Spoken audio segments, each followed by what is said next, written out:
এই ইনুর দ্বারা, এই মেননের দ্বারা, কালামানিকের দ্বারা, বিশেষ করে শিক্ষা ব্যবস্থা ধ্বংসের পেছনে এই দীপমণি এবং এই নভেলের দ্বারা যত ক্ষতি হয়েছে, এ জাতি কোনোদিনও ক্ষতি পোষাতে পারবে না।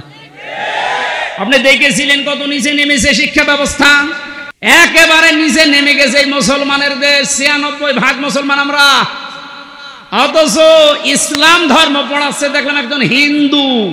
কোথায় নেমেছেন আপনি? এরপর আপনার মায়া লাগে, টুকরা টুকরা করলেও গায়ের ঝাল মেটে না। কারণ আমারে শুধু ধ্বংস করেন, আমার পুরা প্রজন্ম ধ্বংস করে দিয়েছে। আল্লাহ দয়া করে হাত দিয়ে বাঁচিয়েছে, নয়তো আমরা ধ্বংস তো হয়ে গিয়েছিলাম। ৯৬% মুসলমানের শেষে যদি একটা হিন্দু ইসলাম ধর্ম বই পড়ায়, তো কোথায় আছে আপনি শিক্ষা ব্যবস্থা বলেন? আজ বাংলাদেশের এই ছোট্ট বিপদে অনেকেই দেখেন মুখ খুলে সব দিতে রাজি হয়ে যাচ্ছে। কালকে একজনকে শুধু ডিম দেয়নি, শুধু ডিম দেখিয়েছে, তাইও বলছে আমার যা আছে সব নিয়ে যান, ডিম দেবেন না। বাংলার মুসলমানেরা এত কিছু শুরুই করেনি, আপনি এতটুকুতে উল্টা পাল্টা মন্তব্য করছেন, এতটুকুতে আপনার মায়া উতলিয়ে পড়ে। ব্যারিস্টার আরমানের স্ত্রীর কাছে আপনি দাঁড়ান তো, কি জবাব দিতে পারেন দেখি? পারবেন? পারবেন না। আর সুশীল সমাজের নামে আপনি এত বড় বড় কথা, এত সুন্দর কথা বের হচ্ছে মুখে। যেদিন আমার মাথায় দড়ি দিয়ে, পায়ে ডান্ডা বেড়ি লাগিয়ে, হাতের ভেতরে হ্যান্ডকাপ দিয়ে, কালো কাপড় দিয়ে চোখ বেঁধে টেনে নিয়ে যাচ্ছিল গরুর মতো, কোথায় ছিলেন আপনি সেদিন? ভণ্ডামি করা জায়গা পান না। ও মানবতার প্রকাশ্য শত্রু যেই কয়েকজন এখন উল্টা পাল্টা কাজের কারণে জনগণের রসানলে পড়ছে, আপনি কি মনে করছেন এগুলো আল্লাহর ওলি? একটু শুধু উপর দিয়ে একটু ডিম মারে, এই আপনার সহ্য হয় না, আর আমার মাথায় দড়ি দিয়ে যে ছাগলের মতো টেনে নিয়ে গেল, তখন আপনার সহ্য হলো কি করে? নওগাঁ জেলার মান্দা থানার অন্তর্গত বারিল্লা দক্ষিণ পাড়া আমবাগান ময়দানে যুব সমাজের উদ্যোগে ঐতিহাসিক তাফসিরুল কোরআন মাহফিলের স্বনামধন্য সভাপতি বিশিষ্ট আলেমে দ্বীন জনাব মাওলানা আব্দুল কাইয়ুম, ভারপ্রাপ্ত প্রিন্সিপাল বড় বেলালদহ ফাজিল মাদ্রাসা, সহসভাপতির অনেকগুলো নাম দেখতে পাচ্ছি। ওয়ারাফা'না লাকা যিকরাক। আল্লাহ সবার মর্যাদা তার ইলম এবং আমল অনুযায়ী আল্লাহ যেন বাড়িয়ে দেন। বলেন বলেন।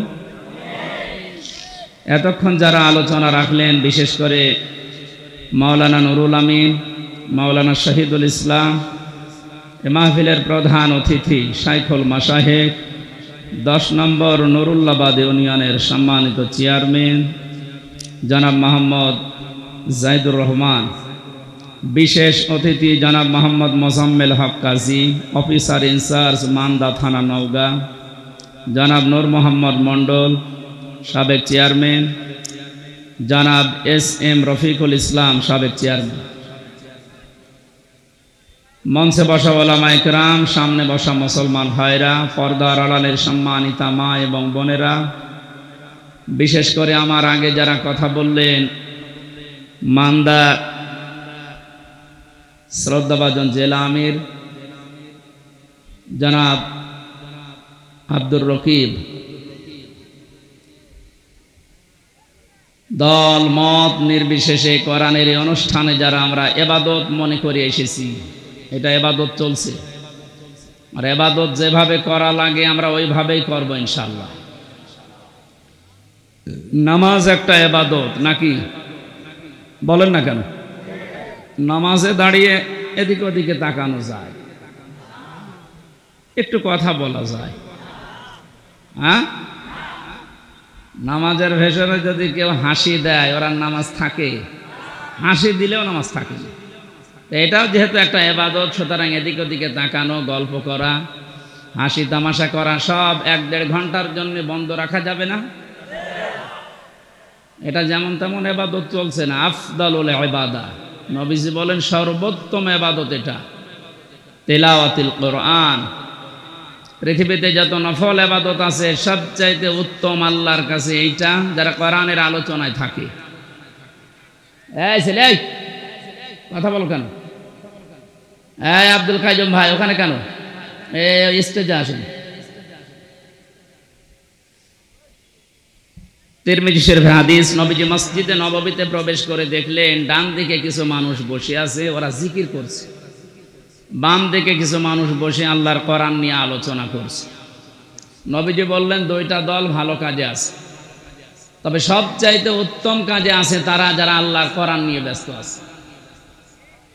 আল্লাহ আমাকে এই মুহূর্তেই নির্দেশ দিয়েছেন আমি যেন কোরআনের শ্রোতা হয়ে এদের সাথে বসে আলোচনায় লিপ্ত হই।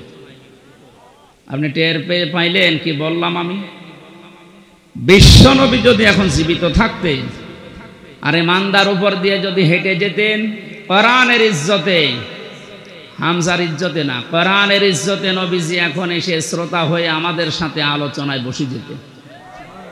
এত বড় একটা দামি জায়গায় আপনি বসে গল্প করছেন, আপনি মানুষ, চুপ করেন। কোরআনের এই অনুষ্ঠানে আমরা আসতে পেরে এটা নিয়ামত মনে করে আমরা শুকরিয়া আদায় করছি, আলহামদুলিল্লাহ। দরুদ আর সালাম পড়ছি আমাদের নবী মুহাম্মদুর রাসূলুল্লাহ সাল্লাল্লাহু আলাইহি ওয়াসাল্লামের প্রতি। যে সমস্ত বিষয়গুলো মানুষ পেলে নারাজ হয় কিন্তু আল্লাহ খুশি হয়, তার ভেতরে অন্যতম হচ্ছে কন্যা সন্তান, বৃষ্টি, মেহমান, অসুখ বিসুখ, এগুলো পেলে মানুষ নারাজ হয় স্বাভাবিকভাবে। তো আল্লাহ সবচাইতে বেশি খুশি এই চারটা জিনিসের প্রতি। কন্যা সন্তান দিয়ে মানুষকে আল্লাহ নবীজির সাথে জান্নাতে রাখতে চায়। বিশ্ব নবী জানিয়েছেন যার একটা, দুইটা, তিনটা কন্যা সন্তান হবে, ও যদি সঠিকভাবে এলেম শিক্ষা দিয়ে তার বিয়াত দিয়ে সৎ পাত্র দেখে পাত্রস্থ করতে পারে, এ পর্যন্ত দায়িত্ব শেষ।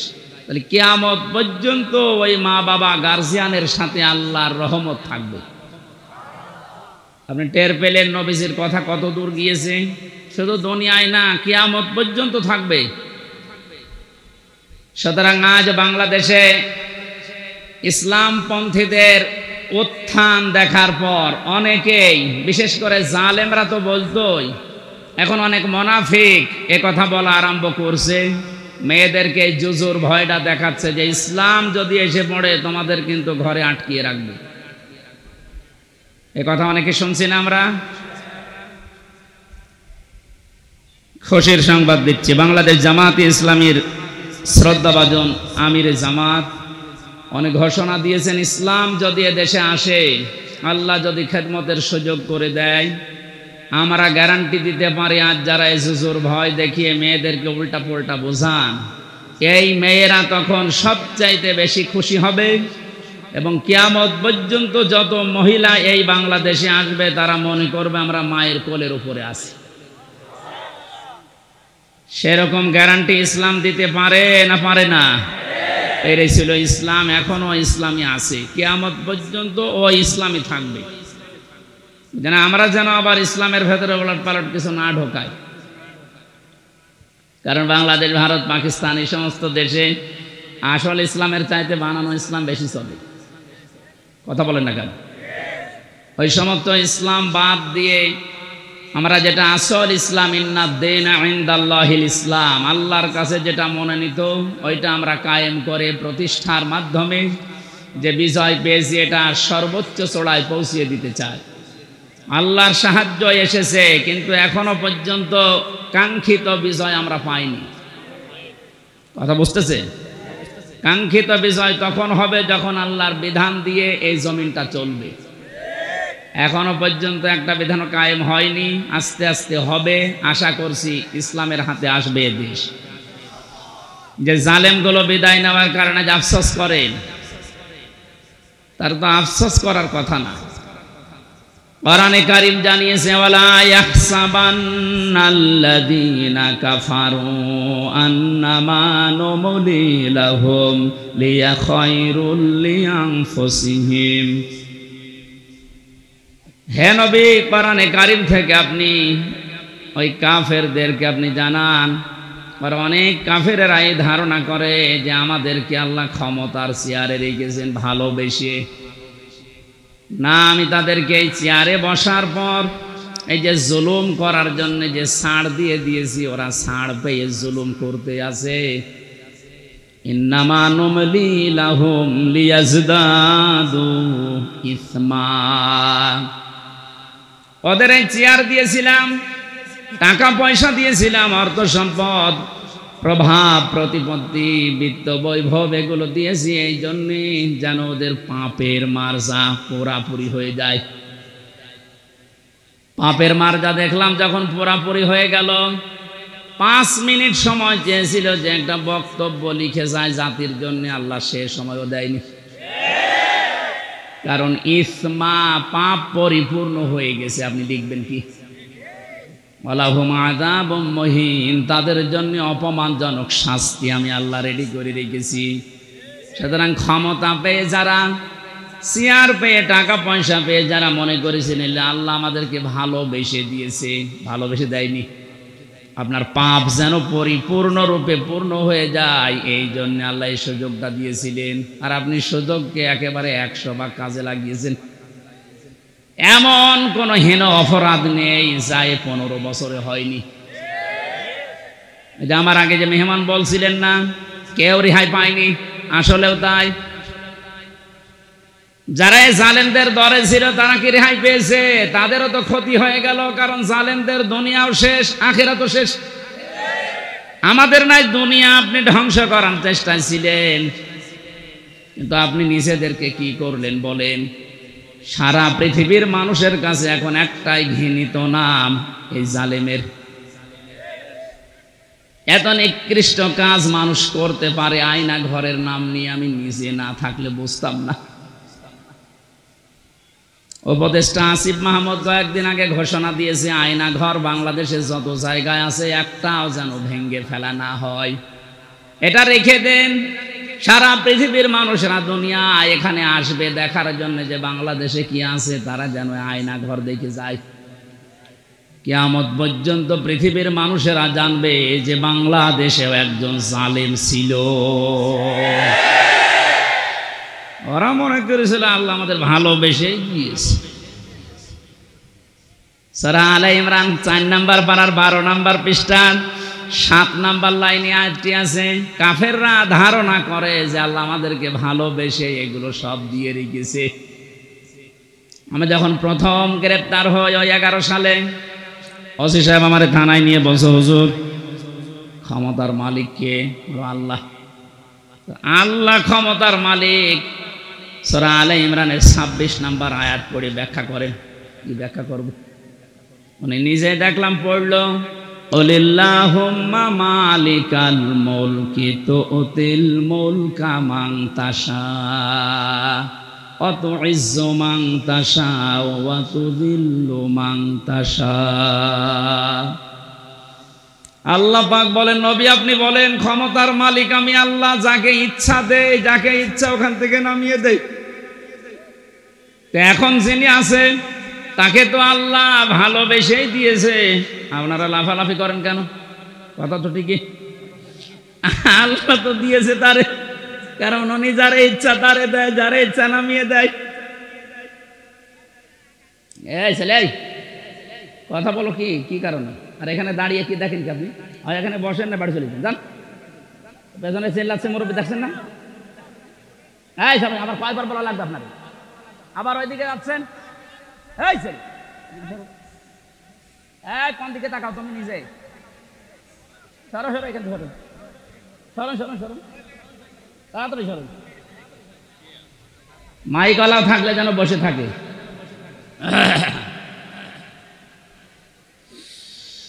আমার ভাইরা,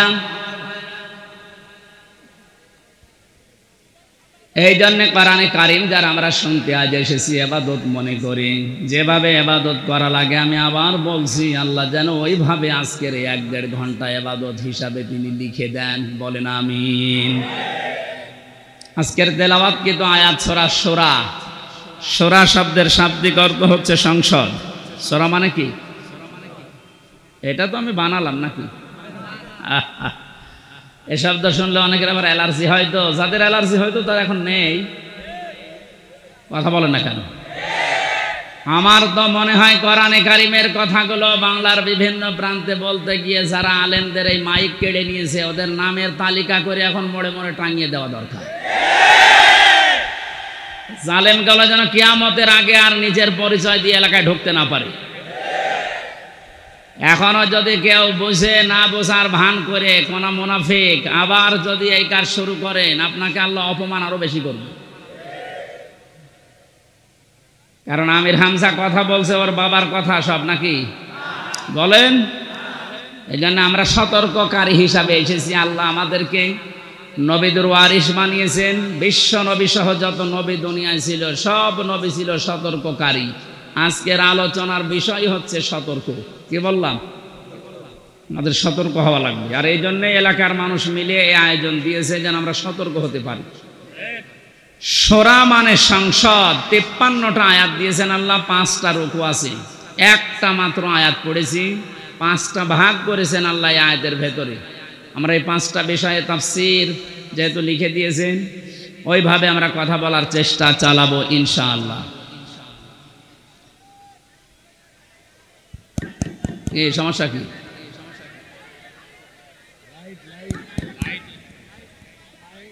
লাইট এটা বন্ধ করে দেবে? কি বলে আওয়াজ বোঝা যায় না তো।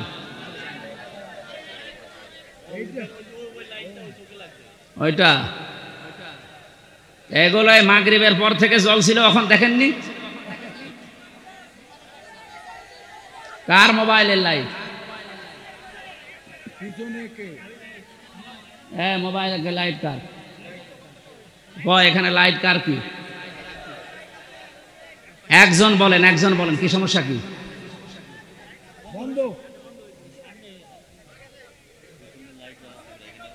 সামনের এই হ্যাসাং লাইট জ্বলে আছে, এই কারণে তো এতক্ষণ ছিল না জ্বলা।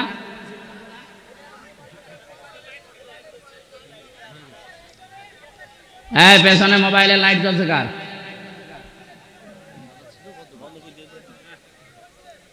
সুবহানাল্লাহ, আলহামদুলিল্লাহ, লা ইলাহা ইল্লাল্লাহ, সুবহানাল্লাহ।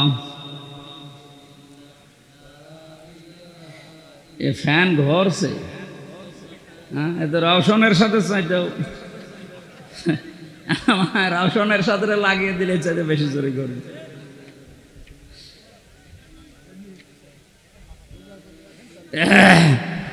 সুবহানাল্লাহ, আলহামদুলিল্লাহ, লা ইলাহা ইল্লাল্লাহ, সুবহানাল্লাহ, আলহামদুলিল্লাহ, লা ইলাহা ইল্লাল্লাহ, লা ইলাহা ইল্লাল্লাহ, মুহাম্মাদুর রাসূলুল্লাহ। নওগাঁবাসী অ্যাক্টিভ হয়ে শুনবেন। কোরআনে কারীম আল্লাহ এমনভাবে সাজিয়েছেন, এটা হেদায়েত দেওয়ার একচ্ছত্র মালিক আল্লাহর হাতেও দিয়ে দিয়েছেন। এই জন্য যত বেশি আপনি মন লাগাবেন, কান লাগাবেন, আল্লাহ তত তাড়াতাড়ি আপনাকে পথ দেখিয়ে দেবে। বিশ্বাস করতে পারেন 100 ভাগ কোরআনের কোন সতর্কবাণী শোনার পরে যদি কারো মনের পরিবর্তন না হয়, সে যেন বিশ্বাস করে নেয় যে তার কপালে আর হেদায়েত নেই। কথা বুঝতেছেন? আল্লাহ পাক বলেন, ওয়াকাযালিকা আওহাইনা ইলাইকা কুরআনান আরাবিয়্যান লিতুনযিরা উম্মাল কুরা ওয়া মান হাওলাহা। এসে এই চুয়াডাঙ্গার এমপি ছিল মাওলানা হাবিবুর রহমান, মাঝে মাঝে বলতো করে করবো, এত ওয়াজ করে এক বেদের মেয়ে জোসনা এসে আমার বান্দাল সব ভাঙিয়ে ফেলে। আমি একটু আটসাট করে গুছিয়ে নেব। ও এক কথা, বান্দিরা এটা পছন্দ করে না, 1 নম্বরে কন্যা সন্তান। সুতরাং মেয়েদেরকে যে জোর ভয় দেখানো হচ্ছে, বিশ্বনবী ওই ভয়টা 1500 বছর আগে কাটিয়ে গিয়েছেন। কথা বলেন না কেন? আপনারা সব করতে পারবেন, শুধু পর্দা এইটা মেনটেন করে আপনি সব করতে পারবেন, কোনো নিষেধ নেই আপনার। সুতরাং ডান বলেন, বাম বলেন, নাস্তিক বলেন আর যাই বলেন, যারা উল্টা পাল্টা ভয় দেখাচ্ছে, এগুলো তাদের নিজেদের স্বার্থে। আল্লাহ আমাদেরকে বোঝার তৌফিক দিন, বলেন আমিন। 2 নম্বরে মেহমান মেহমান যে ধরনের হোক, নবীজি বলেন কেউ যদি আল্লাহ এবং কিয়ামতে জবাব দিতে হবে এই বিশ্বাস করে, সে যেন অবশ্যই মেহমানের সম্মান করে। কারণ মেহমান যখন আপনার বাড়িতে আসবে সে তার নিজের খাবার নিয়ে আসবে, আপনি শুধু আপ্যায়ন করার কারণে পুরাটা সাদগা দেওয়ার সওয়াব পাবেন। 3 নাম্বার এই বৃষ্টি, এটা মাঝে মাঝে আমাদের উপরে হচ্ছে, এটা আল্লাহর রহমত। 4 নাম্বারে রোগ ব্যাধি। 4 নাম্বার কি? রোগ ব্যাধি আল্লাহ এই কারণে দেন, বান্দার চলতে ফিরতে উঠতে বসতে যে সমস্ত অপরাধগুলো হয়, আল্লাহর কাছে যাওয়ার আগ পর্যন্ত যেন আপনি একেবারেই পুত পবিত্র হয়ে যেতে পারেন। এই জন্য রোগ শোক দিয়ে আল্লাহ মাঝে মাঝে আপনাকে পুত পবিত্র করে নিয়ে যেতে চান। এই জন্য রোগ শোক হলে আপনি ভেঙে পড়বেন না, আল্লাহর ওপরে রাগ বাড়াবেন না, এটা আপনার গুনাহ মাপের কারণ। নবীজি বলেন যদি পায়ে কাঁটাও ফোটে, জ্বর হয়, তাও মনে করবো আমার একটা গুনাহ মাফ হয়ে গেল। বলেন সুবহানাল্লাহ। ওয়ামা সাবাকুম মিন মুসিবাতিন ফাবিমা কাসাবাত আইদিয়াহুম ওয়া ইয়াফু আন কাসীর। সূরা শূরার ভেতরে আছে, আল্লাহ জানিয়েছেন যে সমস্ত বিপদ আপদগুলো তোমাদের ওপর আমি মাঝে মাঝে পাঠাই, একটাও ইচ্ছা করে পাঠাতে চাই না। তোমরা যে অপরাধগুলো করো, এই অপরাধের শাস্তির কারণে কিছু কিছু মাঝে পাঠায়। সব অপরাধের শাস্তি যদি দুনিয়ায় দিয়ে দিতাম, শ্বাস করার সময় পেতে না। এই জন্য রোগ শোক হলে ভেঙে পড়বেন না। কিছু মানুষের অভিযোগ হয়ে যায় আল্লাহর উপরে, আল্লাহ তুমি আমার এই শুধু দেখো, পাশের বাড়ির কেউ দেখে না। আরে ভাই, আপনার রোগ দিয়েছে যে কোনো একটা অপরাধ মুক্ত করার জন্যে, যে কোনো একটা গুনাহ মাফ করার জন্যে, নয়তো কঠিন ময়দানে গিয়ে আপনি ধরা খান, এটা আল্লাহ চাই না। এই জন্য এই রোগটা দিয়েছে। সহ্য করে গেলে, ধৈর্য ধারণ করলে 2টা সওয়াব পাওয়া যাবে। জোরে বলুন সুবহানাল্লাহ। আমরা যে আয়াত পড়েছি ভাই, ব্যাখ্যায় যাচ্ছি সরাসরি। ওয়াকাযালিকা আওহাইনা ইলাইকা, এইভাবে করে আমি আপনার প্রতি ওহী নাযিল করেছি। এইভাবে, কোন ভাবে? তাফসীরে ফি জিলালিল কোরআনে লিখেছেন, মুফাসসির বলেন এইভাবে মানে এর আগে আল্লাহ বহু নবীকে আল্লাহ ওহী দিয়েছিলেন ঠিক এইভাবে। আমরা জানি 104খানা কিতাব আল্লাহ দুনিয়ায় দিয়েছেন, তার ভেতরে বড় বড় 4টা, 100টা সহিফা। নবীদের ওপর আল্লাহ কম বেশি যেগুলো দিয়েছিলেন, এই 104খানা কিতাব, 3খানা কিতাবে আল্লাহ যা দিয়েছেন সবগুলো সামারাইজ করে আমার আল্লাহ কোরআনে কারিমে ঢুকিয়ে দিয়েছেন। তাহলে ওহীর এই ধারাবাহিকতা, নবীদেরকে আমার আল্লাহ পাঠিয়েছেন। নবী হওয়ার জন্য যতগুলো যোগ্যতা লাগে তার ভেতরে 1 নম্বরে নবীরা ওহী পাবে। দুনিয়ার অন্য কেউ ওহী পাবে না, শুধু নবীরা ওহী পাবে। কারা? বলেন বলেন। এখান থেকে কয়েকটা শিক্ষা আছে, আমি সামনে আসছি।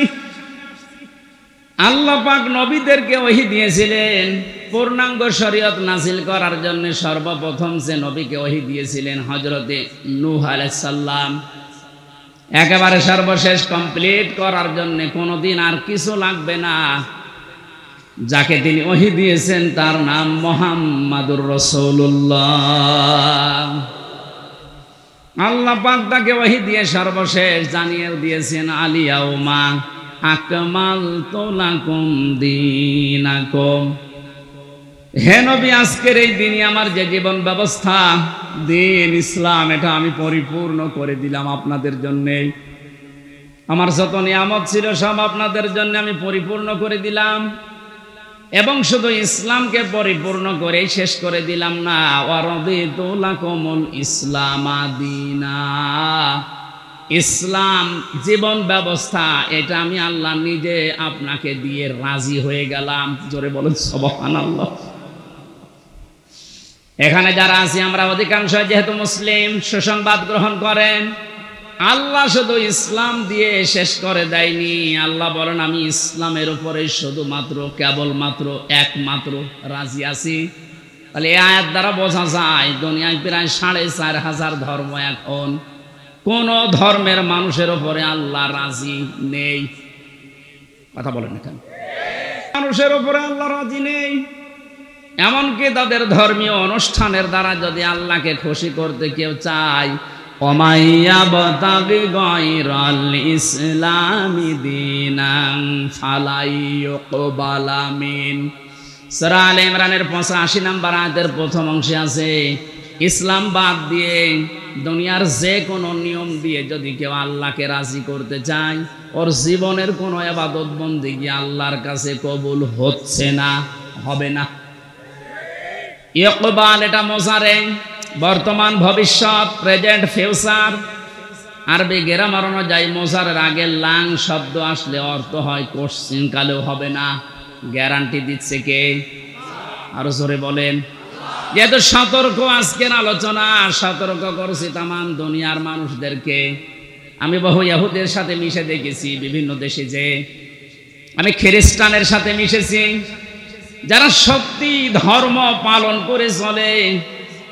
কোরআনের এই আয়াতে যে দুইটা পড়লাম, সূরা মায়েদা এবং সূরা আলে ইমরান, আর একটা আছে 19 নম্বর আয়াত সূরা ইমরানের, ইন্নাদ-দীনা ইনদাল্লাহিল ইসলাম। অবশ্যই আমি আল্লাহর কাছে মনোনীত একটাই জীবন ব্যবস্থা, ধর্ম, তার নাম ইসলাম। তার নাম কি? লক্ষ্য করেন শব্দের দিকে, দ্বীনের আগে আলিফ লাম আছে। আরবি গ্রামার অনুযায়ী আলিফ লাম 4 ভাবে ব্যবহার হয়। এখানে যেটা আছে একেবারে নির্দিষ্ট করার জন্য যে আলিফ লামটা, রব্বুল আলামিন জানাতে চেয়েছেন পৃথিবীর মানুষেরা, অবশ্যই আমি আল্লাহর কাছে একটাই মাত্র জীবন ব্যবস্থা, ধর্ম পছন্দনীয়, গ্রহণীয়, সেটার নাম ইসলাম। ওই সমস্ত মানুষগুলো ধর্ম এত কঠিন ভাবে মেনে চলে। ইহুদিদের সাথে যখন আমি গাড়িতে যেতাম দেখেছি, এত খাস পর্দা করে চলে। ওদের স্ত্রীদেরকে শুধু চোখ দেখা যায়, হাত মোজা, পা মোজা পর্যন্ত পরা। খ্রিস্টানের সাথেও মিশে দেখেছি যারা সত্যি ধর্ম মেনে চলে, অ্যাক্টিভ। মুসলমানদের ভেতরে যারা প্র্যাকটিসিং মুসলিম একেবারে 100%, তারা যেমন খাস পর্দা করে চলে, আমি ওই রকম পেয়েছি।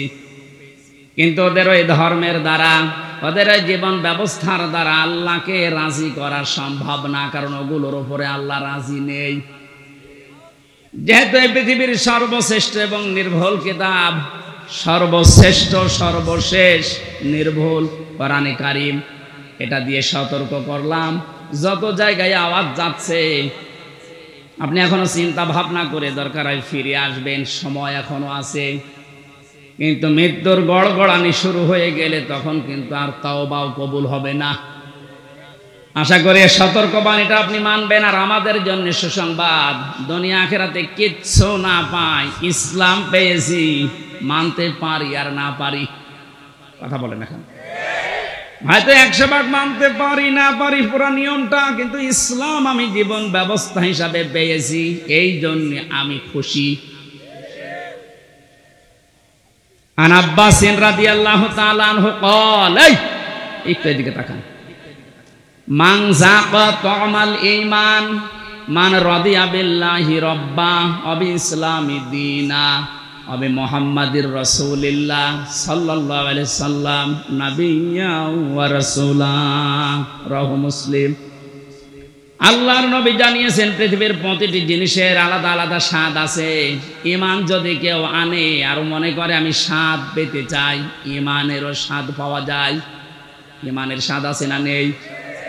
ঈমানের স্বাদ যদি না থাকবে, পৃথিবীতে মানুষ ইসলামের জন্য এত কোরবানি দেবে, এত কষ্ট সহ্য করবে কোন কারণে? অবশ্যই ঈমানের স্বাদ আছে। ঈমানের স্বাদ পাওয়ার জন্য এখানে 3টা পয়েন্ট আমরা পেয়েছি। যে ব্যক্তি আল্লাহকে রব পাওয়ার পরে খুশি হয়ে গেছে, মুহাম্মদুর রাসূলুল্লাহকে একমাত্র আদর্শ পাওয়ার পরে খুশি।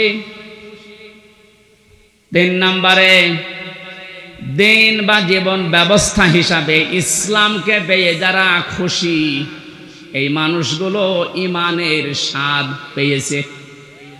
ইমানের স্বাদ পাবে তা না, মান যাক, এটা মাঝি অতীতের শব্দ, পাস্ট। আল্লাহ জানাতে চেয়েছেন নবীজির মাধ্যমে যে ওই মানুষগুলো ইমানের স্বাদ পেয়েই গেছে। আপনি এখন মিষ্টি খেলে স্বাদ পান, তেঁতুল খেলে আর একটা স্বাদ পান। পৃথিবীতে সর্বশ্রেষ্ঠ দামি জিনিস আমাদের কাছে ঈমান, এর স্বাদ পাওয়া যাবে না। এর স্বাদ যদি সত্যি সত্যি কেউ পেতে চায়, ইসলাম বাদ দিয়ে পৃথিবীর কোন ধর্ম সঠিক এ কথা বলাও তার জন্য জায়েজ নেই। যদি আজ অনেকে উদারতার পরিচয় দিতে গিয়ে বলছে না পৃথিবীর সব ধর্ম সঠিক, ইসলাম একটু বেশি সঠিক, এ কথা বললে আপনার ঈমান নষ্ট হয়ে যাবে। কারণ দিনের আগে আল্লাহ আলিফ লাম খেলা করার জন্য দেয়নি। আমার কথা বুঝতেছেন? আমি সেই দিন মান্দা কোন জায়গায় এসে বলেছিলাম যে ওযু করলে মানুষের ওযু ভেঙে যায় 7টা কারণে, নামাজে দাঁড়ালে নামাজও ভেঙে যায় 19টা কারণে, হজ করতে গিয়েছে যারা হজও ভেঙে যায়, রোজা রেখেছে যারা রোজাও ভেঙে যায় 2টা কারণে। এরকম প্রত্যেকটি ইবাদতের নষ্ট হওয়ার পেছনে কিছু না কিছু কারণ আছে। কথা বলে না কেন? সবচাইতে দামি যেটা তার নাম ঈমান, এটা না হলে আপনি জান্নাতের দরজার কাছেও যেতে পারবেন না।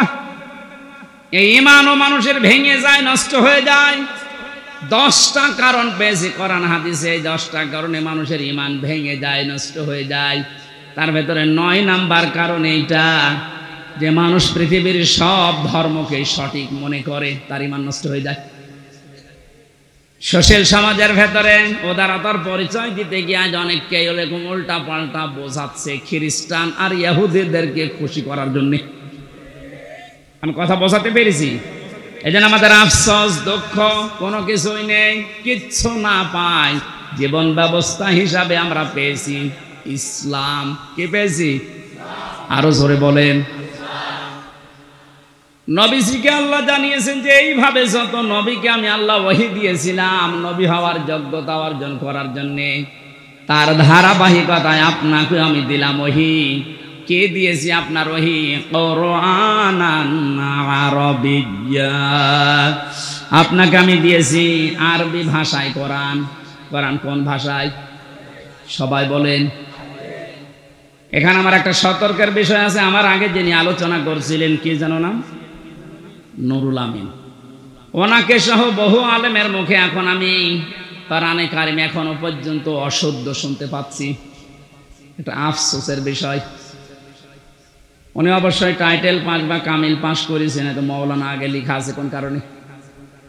মাওলানা মানুষের তেলাওয়াতের হাল সিরাত যদি এরকম হয়, বাকি যারা বসে আছেন তারা তো আল্লাহর ওলি না।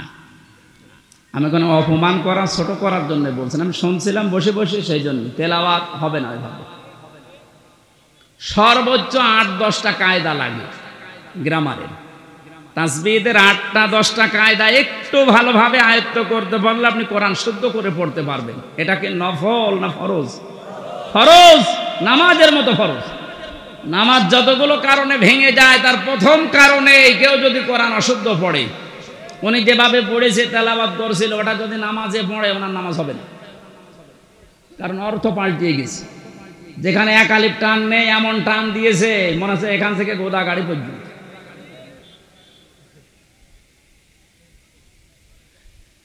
এই জন্য আশা করছি কোরআনে কারিম এলাকায় যারা পড়ায়, মাদ্রাসা এবং এতিমখানা মসজিদ যেখানে আছে এই সমস্ত জায়গাগুলো আরো ওপেন করেন। এখন যেহেতু জালেমের আর কোনো আনাগোনা নেই, হ্যাঁ এরপরেও কিছু জালেম মুনাফিকের সুরত নিয়ে এখনো পর্যন্ত বিভিন্ন দৃষ্টিকে বাধা দিচ্ছে।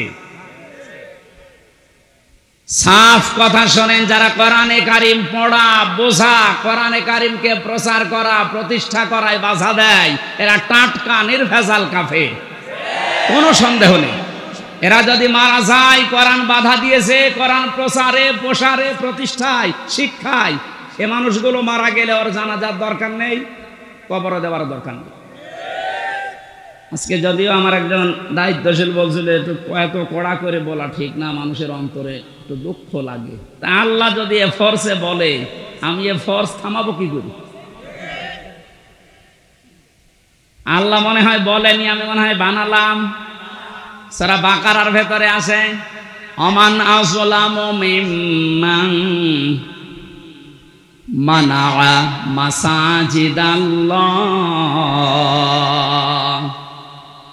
সূরা বাকারার ভেতরে আল্লাহ জানিয়েছেন আমি আল্লাহর দৃষ্টিতে সব চাইতে বড় জালেম ওইটা, যেই লোকটা আমি আল্লাহর ঘর মসজিদে আমার নাম, আমার জিকির, আমার কোরআনের আলোচনা হতে বাধা দেয়, বন্ধ করে দেয়। 15 বছরেও কোন জালেমের এইরকম সাহস হয়নি যে কোরআনে কারীম মসজিদে পড়লে বাধা দিয়েছে, বন্ধ করে দিয়েছে। কিন্তু এখন আমি অনেক জালেমকে প্রকাশ্য দেখতে পাচ্ছি, মসজিদে কোরআনের দার্স হচ্ছে, মুসলমান নাম যে বন্ধ করে দিচ্ছে। আরে ভাই, কাজ তো কাফেরের কাজ। আপনি যে নামেই করেন না কেন, বুঝে করেন আর না বুঝে করেন, এখনই থামেন, না এটা আপনি চিরবঞ্চিত হয়ে যাবেন হেদায়েত থেকে। আপনার দুনিয়াও হারাবেন জালেমদের মতো, আখিরাত তো হারিয়েই ফেলেছেন।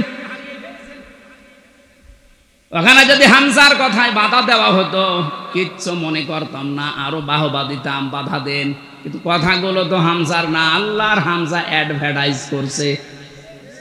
আমি আয়াতটা আপনাদেরকে লাইন পারা পৃষ্ঠা দিয়ে বলছি, আবার মন খারাপ করবে অনেকে যে না এটা মনে হয় বানিয়ে বলছে।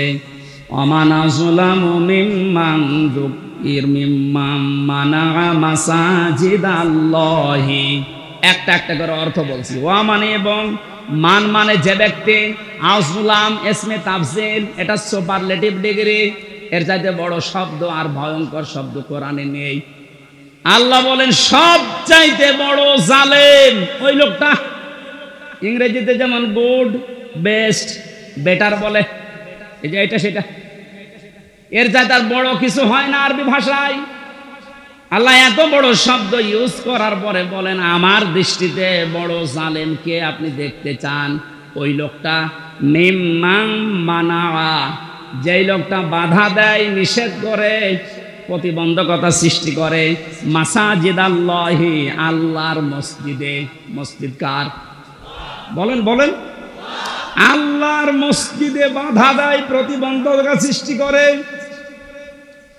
কি করতে? আইয়ুযকার ফি হাসমুহু, সেখানে আল্লাহর নাম উচ্চারণ হবে, আল্লাহর জিকির হবে, আল্লাহর কোরআনের কথা হবে। এগুলো যারা বন্ধ করে দেয়, বাধা দেয়, ওয়াসাফি খারাবিহা, এবং এগুলোকে ধ্বংস করার জন্য চেষ্টা চালায়, যেন আল্লাহর কোরআনের কথা এখানে হতে না পারে, কোরআন প্রচার প্রসার প্রতিষ্ঠার কথা, এজন্য বাধা দেয়।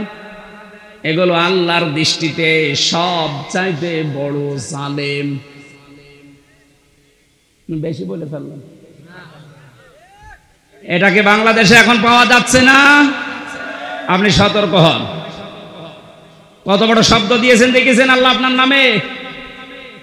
15 বছরেও জালেমরা এই সাহস পায়নি অন্তত মসজিদে আল্লাহর কোরআন বন্ধ করে দেওয়া। কিছু জায়গায় পেয়েছিলাম, এখন এইগুলো যারা করছেন আপনি আশা করছি সতর্ক হবেন ভাই, এটা আপনার কপাল কিন্তু আগুন লেগে যাবে।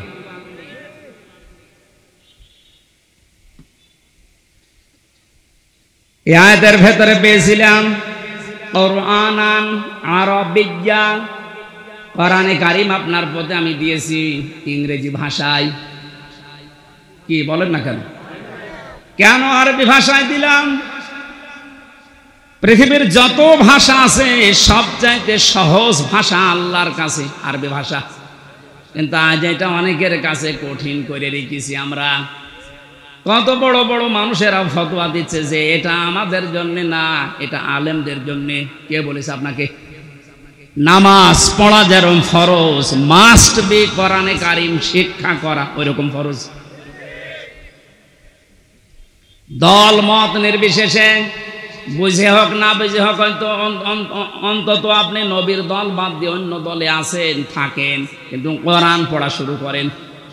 জেলখানায় বহু মানুষকে আমি উল্টা পাল্টা দেখেছি, কোরআনে কারীম 1 বছর 1.5 বছর পড়ার পরে ওই মানুষগুলোরা এত পরিবর্তন হয়েছে। এই যে আমাদের কুষ্টিয়ার কৃতি সন্তান আবরারকে যারা হত্যা করেছিল, এর 13 জনের ফাঁসি হয়েছিল। এর ভেতরে 4 জনকে মাওলানা জসিমউদ্দিন রহমানী সাহেব নিজে বসে বসে হাফেজে কোরআন বানিয়ে দিয়েছে। এই যে পড়া কোরআন শরীফ যাদের মুখস্থ হয়ে গেছে, শুধু মুখস্থ না, এরা অনেক অর্থ পর্যন্ত এখন বুঝতেছে, কারণ আরবি গ্রামার ওর ভেতরে পড়ায় আলেমদের কাছে। ওরা যে পর্যায়ে এখন আছে, এখন অনুশোচনা করে, অনুতপ্ত হয় যে আমরা জালেমদের কথা মতো ভুল করে ফেলেছি। সত্যি যদি ওরা কোনোদিন আসতে পারে বাইরে, আপনি ওদেরকে কোড়াল মেরেও কোরআনের কাছ থেকেও সরাতে পারবেন না। এজন্য আহ্বান জানাচ্ছে, আপনি আরবি ভাষাটা শেখেন। ওয়ালাকাদ ইয়াসসারনাল কোরআনা লিযিকরি ফাহাল মিন মুদ্দাকির। 4 বার আল্লাহ একটা কোরআনে 1 সূরার ভেতরে দিয়েছেন। আমি কোরআন সহজ করে দিয়েছি তোমাদের জন্য। এরপরও এখান থেকে শিক্ষা করা, উপদেশ নেওয়ার মতো কি কেউ পাবো না? কে বলছে? এই জন্য যেখানে আসেন আগে কোরআনের কাছে আসেন, এইটা শেখেন। আপনাকে আমি আমার বাবার দিকে ডাকছি না, ডাকছি আমার আল্লাহর কোরআন শিক্ষার জন্য। এই দুনিয়াতে যেহেতু কোরআনে কারিম দিয়ে সতর্ক করার জন্য নবীদের প্রতি আল্লাহ ওহী করেছেন সতর্ক বাণী হিসাবে। প্রথম সতর্কের ভেতরে বেশি লিতুনদিরা উম্মাল কুরা ওয়া মান হাওলাহা। একটু খেয়াল করে শুনবেন। আল্লাহ পাক বলেন, এই আরবি ভাষায় কোরআনে কারিম আপনার প্রতি আমি ওহী করলাম কেন জানেন? আপনি এ দ্বারা এই যে উম্মুল কুরা, যেটা শহরের মা, তার মানে মক্কা শরীফ, এই মক্কার লোকদেরকে আপনি সতর্ক করবেন। এতটুকু যদি আল্লাহ পাক বলে শেষ করে দিতেন, এই আয়াতটা আমি পড়তাম না। পরের শব্দটাই সমস্যা হয়ে গেছে আমাদের জন্য। আল্লাহ পাক বলেন উম্মাল কুরা ওয়া মান হাওলাহা। শুধু মক্কা নগরী না, এর আশপাশে যত জায়গা আছে, তাফসিরে মুফাসসিরিন ইকরাম লিখেছেন আশপাশ মানে তামাম দুনিয়া। তার মানে কোরআনের সতর্কবাণী চলবে শুধু মক্কা আর মদিনায়। বলেন বলেন, আমান হাওলাহা, সারা দুনিয়ায়, সারা দুনিয়ার জন্য এই কোরআন। যেহেতু এখানে নাজিল হয়নি, তারপরও হাওলাহার ভেতরে বাংলাদেশও আছে। এই জন্য আপনাকে আমি কোরআন দিয়ে আজকে সতর্ক করব কয়েকটা, যেগুলো আমরা পাবো সামনে। কোরআনে কারিম দিয়ে সতর্ক করার পরেও যদি কোনো মানুষের, ওই যে আগে বললাম যে পরিবর্তন আসছে না, আপনি মেনে নিতে পারেন, বিশ্বাস করতে পারেন যে আল্লাহকে, আপনাকে আল্লাহ জাহান্নামেই দেবে। কারণ এর চাইতে অথেন্টিক সতর্ককারী কিতাব দুনিয়াতে আল্লাহ আর দেয়নি, কিয়ামত পর্যন্ত দেওয়ার সম্ভাবনাও। আরো জোরে বলেন। কোরআনে কারিমে আল্লাহ জানিয়েছেন, ইত্তাবিউ মা উনজিলা ইলাইকুম মির রাব্বিকুম ওয়া লা তাত্তাবিউ মিন দুনিহি আউলিয়া ক্বালিলাম মা তাযাক্কারুন। হে নবী, সবাইকে বলেন তারা যেন সবাই আঁকড়িয়ে ধরে, ইত্তেবা করে, অনুসরণ করে যেটা আপনার প্রতি আমি আল্লাহ নাজিল করলাম, তার নাম। বলেন বলেন আরো জোরে। তাহলে এখানে আর কোনো মতভেদ আছে যে কোরআন আঁকড়িয়ে ধরার ব্যাপারে কোনো ফতোয়া আছে? কোনো মতভেদ, মত পার্থক্য অন্য বিষয়ে থাকতে পারে, কোরআনের ব্যাপারে আমাদের সব এক হওয়া লাগবে। এ নির্দেশ আল্লাহর। আল্লাহর পরবর্তীতে বলেন, ওয়ালা তাত্তাবিউ, অনুসরণ করবা না, মিন দুনিহি আউলিয়া, কোন ওলির। শাব্দিক অর্থ শোনার পরে মনে হচ্ছে আল্লাহ তার ওলিদের বিরুদ্ধে। কি না মানে? আপনি বলেন শাব্দিক অর্থ যেটা করলাম, আল্লাহ ওলিদের বিরুদ্ধে মনে হচ্ছে। ওয়ালা তাত্তাবিউ, কে অনুসরণ করনিহি আউলিয়া, ওলির বহু বচন আউলিয়া, কোন ওলির অনুসরণ দরকার নেই। শাব্দিক অর্থ শোনার পরে কিন্তু মনে হচ্ছে যে আল্লাহ মনে হয় তার ওলিদের বিরুদ্ধে। তাফসিরে আমি যতগুলো মিলিয়েছি আয়াতের সাথে, সব মুফাসসির এভাবেই লিখেছেন। আল্লাহ পাক ভালোভাবে জানেন দুনিয়াতে এমন সময় আসবে যে সময় আমার অনেক বান্দা বান্দি আবেগে আল্লাহর চাইতে ওদের আব্বাকে বড় মনে করবে। সে সময় আসতে এখনো দেরি আছে। কথা বলেন, এখন সে সময় পার হয়ে গেছে। আল্লাহর চাইতে আব্বাকে এত বড় মনে করেছিল, আল্লাহর ঘোষণা ওর পছন্দ হয়নি। আল্লাহর ঘোষণা ছিল কি? মিল্লাতা আবিকুম ইব্রাহিম, তোদের আছে জাতির পিতা ইব্রাহিম। এটা কোরআনের আয়াত না? এই কথা বলেন না কেন? এটা পুরা উল্টিয়ে জাতির পিতা ইব্রাহিম আমরা মানি না, আমার পিতা ইব্রাহিম, আমার পিতা জাতির পিতা। আল্লাহ ওটা দাঁড় করাতে দিয়েছে। কথা বলেন কেন? শুধু হেলিকপ্টারে উঠতে দেরি। আমি তো দেড়টার সময় ছাদের উপরে থেকে দেখছিলাম, একজন আমারে বলছে কিছুক্ষণ পরে সেনাবাহিনী বসেছে, ঘোষণা আসবে। তারপর ওই সময় গুলি চলছিল, 14 জন আমার সামনেই মারা গেছে 5 তারিখে। দেড়টার পরেই কিছুক্ষণ পরে 2টায় উনি ভাষণ দেবে, হলো না 3টায় দেবে, হলো না 4টায় দেবে সেনাবাহিনীর প্রধান। এ পর্যন্ত আসতে আসতে আর মাত্র 1 ঘন্টা। 4টার পরে ভাষণ শুনে 5টার আগে শুনছি কুষ্টিয়ায় বাবা আর নেই। যে কয়টা বাবা যেখানে ছিল সে ছবি আকারে হোক আর পাথর দিয়ে হোক একেবারে গুড়িয়ে দিয়েছে। কোন বাবার অনুসরণ যেন না করা হয়, এই জন্য আল্লাহ কোরআনে কারিমে সতর্কবাণী দিচ্ছেন। এ সতর্ক যারা মানে নাই, কত কিছু নষ্ট করলেন বলেন। আপনার বিবেকের কাছে কি হয়েছে? এত কোটি কোটি টাকা খরচ করে আপনি এটা করলেন, স্থায়ী তো হইল না। ঘন্টা ব্যাপী সময় লাগে না, যে যেটা দিয়ে পেরেছে ভেঙেছে। অনেকে ভাঙতে না পারলে প্রসাব করেছে। আমি কাবা শরীফে যখন তাওয়াফ করছিলাম, ওপরে ওঠার পরে আমার পেটে হঠাৎ ব্যথা। এক পুলিশকে জিজ্ঞাসা করলাম, ভাই এতক্ষণ তো ভালোই ছিলাম, 7 চক্কর দিলাম, কিছু হইল না, এ কোন জায়গায় আসলাম, পেটে ব্যথা করছে। পুলিশ আমারে বলছে, ইয়া হাজি উল হজ্জা তাই না বিলা দোকা। ও হাজিবার দেশ কোথায়? যে তুমি বাংলাদেশ। বাংলাদেশ থেকে এসেছি। ওনার ভাষা দিয়ে আমারে বলছে, আপনি জানেন না এটা কোন জায়গা? না তো। আবু জাহেলের বাড়ি। আপনি এখনো পায়খানা না করে দাঁড়িয়ে আছেন, তাড়াতাড়ি করেন। সত্যি কথা বলছি, পায়খানা করে দেখে আমার পেটের ব্যথা ভালো হয়ে গেছে। আল্লাহ আমাকে যেন জানাতে চাচ্ছিল, হামজা ওই সময় 3.5 লাখ টাকা লাগবে 16 সালে। এত টাকা খরচ করে আসলে আরো শয়তানের মুখে পায়খানা না করে চলে যাবা, তাড়াতাড়ি করো। পেটের ব্যথা দিয়েছিল কে? কথা বলেন না কেন? এত দামি জায়গা কাবার পাশে। আমার মনে হয় কাবা শরীফ থেকে আবু জেহেলের বাড়ি কাছে, এরপরে নবীর বাড়ি, তাই না? কাবার পাশে যে জায়গা, তার দাম বেশি না কম? বেশি। মানে আপনি এখন 1 কাঠা কিনে দেখেন তো, এত দামি জায়গা।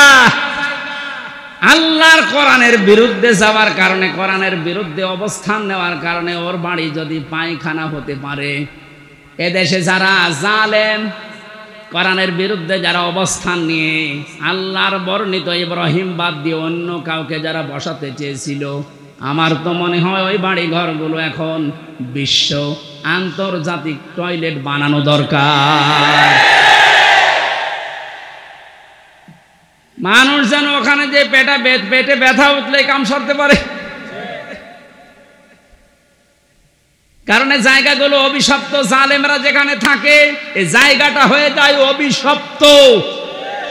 আমরা মিনা থেকে মুজদালিফায় যাওয়ার আগে দেখেছি বারবার যারা পেছনে থাকে বলে এখান থেকে দৌড়ান। কেন? কারণ এটা জায়গাটা গজবের জায়গা। গজবের কিছু জায়গা আছে যেখানে জালেমেরা বসবাস করে, জায়গাটাই আল্লাহ গজবের জায়গা বানিয়ে দেয়। আর আমার তো মনে হচ্ছে এই দেশটায় যারা জুলুম করেছে 1734 জন মানুষ ছিল মেন দায়িত্বে। এদের অধিকাংশ বসবাসের জায়গাগুলো এখন গজবের জায়গা। আজ অনেক জালেম এখন মাঝে মাঝে কল দেয় যে হুজুর আপনি যা বলেন এর জন্য তো আমারও ভয় লাগে, আতঙ্ক লাগে, আপনি আমার নাম বলে দেন কেন? আমি তো সেরকম কিছু করি নাই। কিচ্ছু করেন নাই। আপনি নিজেই বলতেন যে হুজুর আপনার দোষ নেই, আমি জানি। তে জানেন আপনি, আপনাকে একটু যদি সাহায্য করতেন, উপরে যে কয়টা স্যার আছে আপনার যদি বলতেন যে কিচ্ছু জানেন এ বিষয়ে, আমারে তো দায়িত্ব দিয়েছেন রিমান্ডের, কিছু পাইনি, কি করব, একটু নরমাল করে দেই, তাহলে আমার 3 বছর থাকা লাগে না। আপনি উপরে উপরে বলতেন আর ভেতরে যে এমন এমন কথা লাগাতেন, ওরা নিজেরা আপনারে বলতো পিটান হুজুরে পিটান। আমি নাম আর নেই না, নামও নিচ্ছি না, কিন্তু আপনি যা করেছেন বিবেকের কাছে আপনি জিজ্ঞাসা করেন, আপনি ঘুমাতে পারবেন না। কোরআনে কারীম দিয়ে সতর্ক করা দরকার, শুধু মক্কা মদিনা না, তামাম পৃথিবী। এজন্য আলেম যারা দাবি করে, নবীর ওয়ারিস যারা, এই দাবিদার মানুষগুলোর উচিত পেছনের দিকে না তাকিয়ে কোরআন দিয়ে তামাম দুনিয়া চষে বেড়ানো। আল্লাহ এই দায়িত্ব এখন আলেমদেরকে, এই ছোট্ট গোলাম হামজাকেও দিয়েছে। আমি যেন ইখলাসের সাথে পরিপূর্ণভাবে পালন করার চেষ্টা করতে পারি, বলেন আমিন। আল্লাহ রাব্বুল আলামিনের পরে জানিয়েছেন ওয়াতুনদিরা ইয়াউমাল জামিঈ লা রাইবা ফীহি ফারিকুন ফিল জান্নাতি ওয়া ফারিকুন ফিস সাঈর। এখানে দুইটা তথ্য আছে। এতদিন একটা ভ্রান্ত ধারণায় ছিলেন, আশা করছি ওটা মিটবে, বিশেষ করে আলেমরা। আপনারা আছেন তো? অতুনদিরা ভয় দেখাও, ইয়াউমাল জামিঈ লা রাইবা ফীহি, ওই দিন সম্পর্কে ভয় দেখাও মানুষদেরকে, যেই দিনের কোনো সন্দেহ নেই। আর আমরা সবাই এখন থেকে জানছি ওই দিনের নাম কিয়ামতের দিন। কোন দিন? এমন একটা ভয়াবহ আল্লাহ পাক তৈরি করেছেন কিয়ামতের এই দিনটাকে। রব্বুল আলামিন বলেন ওয়ালা ইয়াসআলু হামিমুন হামিমা, সেই দিন বন্ধু বন্ধুর সামনে প্রশ্ন করবে। ইউবাসসারুনাহুম, তাদেরকে যখন দৃষ্টিগোচর করা হবে এর সামনে, ওকে এই সামনাসামনি যখন মানুষ আসবে, লাউ ইয়াফতাদি মিন আযাবি ইয়াউমিযিন বিবানি, আল্লাহর কাছে নিজের সন্তান পর্যন্ত দিয়ে বলবে, আল্লাহ এটা আমি দিয়ে দিলাম, আমারে মুক্তি দাও, এইটা মুক্তিপণ। এটা কি? জেলখানায় থাকাকালীন এই সাবজেক্টটা আমাকে পড়িয়েছিল এটিএম আজহার সাহেব, উনি এখনো ভেতরে আছে। আমার একবার ডাক দিয়ে বলছে, হামজা তুমি তো বিভিন্ন বই পড়ো, বাইরে তো যাবা চলে, এক কাজ করো, প্রোডাক্টিভ মুসলিম আমার কাছে আছে, এই জেলার আর সোপার হিন্দু, ও আসলে বই কেড়ে নিয়ে চলে যায়। তোমার দ্বারা যেহেতু প্রচার হবে জাতির ভেতরে, বইটা নিয়ে যাও, এই যে এই চ্যাপ্টারগুলো পড়ে মানুষকে শোনাবা। তার ভেতরে মুক্তিপণ এইটা ছিল। ওটা যখন পড়ছিলাম আমার মনে হচ্ছে কিয়ামত আমার সামনে আল্লাহ তুলে ধরেছে। আমি দেখে দেখে বলছি কোরআনে কারীম, আল্লাহ রাব্বুল আলামিন বলেন লাউ ইয়াফতাদি মিন আযাবি লাউ ইয়াওয়াদ্দুল মুজরিমু লাউ ইয়াফতাদি মিন আযাবি ইয়াউমিযিন বিবানি। এই যে কিয়ামতের সতর্কবাণী আল্লাহ শোনাতে বললেন কেন? কারণ এই ময়দানে মুক্তিপণ হিসাবে মানুষ তার সন্তানকে দিতে চাইবে। আয়াতটা পড়ার পরে আমার ওই ছোট মেয়েটার কথা মনে হচ্ছিল। পরে আমি 7-8 মাস রেখে এসেছিলাম, এখন বয়স প্রায় 4 বছর। মাঝে মাঝে ওর কথা মনে হতো। আমি যেহেতু যোগাযোগ বিচ্ছিন্ন ছিলাম, ভেতরে কোনো যোগাযোগ ছিল না। ফাঁসির কন্ডেম সেলের ভেতরে 24 ঘন্টা তালা লাগানো, এদিকে 2.5 হাত, এদিকে 3.5 হাত, 24 ঘন্টা মনে হতো জিন্দা কবরে বসে আছি। যখন এই বইটা পেয়ে আয়াতটা মিলাচ্ছিলাম, আল্লাহ কিয়ামতে কি এমন তৈরি করবা যে আমার ওই ফারিহাকেও তোমারে আমার দিয়ে দেওয়া লাগবে, যে আল্লাহ মুক্তিপণ দিলাম, না এটা আমার বিশ্বাস হচ্ছে না। কি এমন ঝালঝালা অবস্থা পয়দা হবে, আপনি নিজের সাথে এবার মিলান তো, যে আমার প্রিয় যেটা আল্লাহ রসুলের পরে আমার মা বাবার চাইতেও আমার কাছে প্রিয় এই ফারিহা, ওরে পর্যন্ত বলা লাগবে আল্লাহ একেও দিয়ে দিলাম, তুমি আমারে বাঁচাও। আল্লাহ এতটুকু শেষ করেননি। আপনি কথা শুনতে যেমন সহজ মনে হচ্ছে, বাস্তবে কি প্র্যাকটিক্যাল লাইফে এত সহজ হবে এটা? সব চাইতে আমি বললাম আল্লাহ রসুলের পরে আমি পৃথিবীতে সব চাইতে বেশি ভালোবাসি আমার ছোট মেয়েটাকে। বড়টার প্রতি অত মহব্বত এখন আর নেই, ছোটটার প্রতি যত বেশি। অথচ আল্লাহ বলেন বিবানি, তোর এই ফারিহাকেও বলবি যে আল্লাহ দিয়ে দিলাম, তুমি আমারে বাঁচাও, এর যা করবা করো। বাস্তবে আপনি দেখেননি এই বন্যায় কত মানুষ ভেসে যাচ্ছে, অথচ নিজের 2 মাস 5 মাস 1 বছরের বাচ্চাকে বুকের উপরে নিয়ে নিজে ভাসতে ভাসতে মরে গেছে। বাচ্চা বেশি আছে, এই কথা বলছেন এখানে।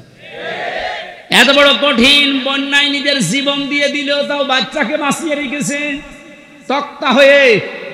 আর আল্লাহ বলেন না, এমন অবস্থা করব তোর ওই ফারিহাকে বলবে আল্লাহ তুমি তাড়াতাড়ি এরে নাও, আমারে বাঁচাও। সাহিবাতিহি ওয়া আখি, সাহেব শব্দের 2টা অর্থ হয়, 1 নম্বরে স্ত্রী, 2 নম্বরে বন্ধু বান্ধব। ওয়া আখিহি, এবং তার ভাই। এই ভাই মানে শুধু আপন ভাই না, এ ভাই মানে দলীয় ভাই আছে। দলীয় ভাই দেশে নেই, এক কথা বলেন না কেন?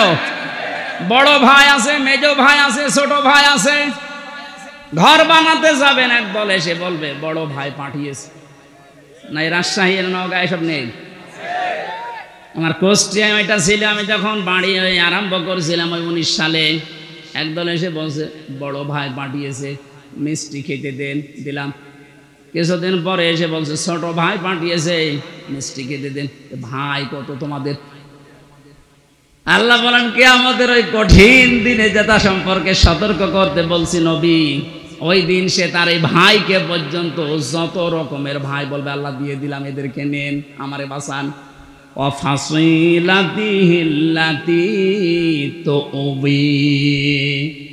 তার নিজের জ্ঞাতি গোষ্ঠী, দলীয় লোক সব দিতে চাইবে।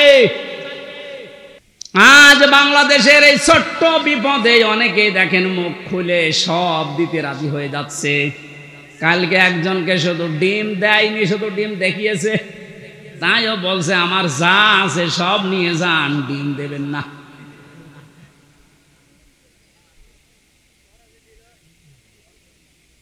বাংলার মুসলমানেরা এত কিছু শুরুই করেনি, আপনি এতটুকুতে উল্টা পাল্টা মন্তব্য করছেন, এতটুকুতে আপনার মায়া উতলিয়ে পড়ে। ব্যারিস্টার আরমানের স্ত্রীর কাছে আপনি দাঁড়ান তো, কি জবাব দিতে পারেন দেখি? পারবেন? পারবেন না। আর সুশীল সমাজের নামে আপনি এত বড় বড় কথা, এত সুন্দর কথা বের হচ্ছে মুখে। যেদিন আমার মাথায় দড়ি দিয়ে, পায়ে ডান্ডা বেড়ি লাগিয়ে, হাতের ভেতরে হ্যান্ডকাপ দিয়ে, কালো কাপড় দিয়ে চোখ বেঁধে টেনে নিয়ে যাচ্ছিল গরুর মতো, কোথায় ছিলেন আপনি সেদিন? ভণ্ডামি করা জায়গা পান না।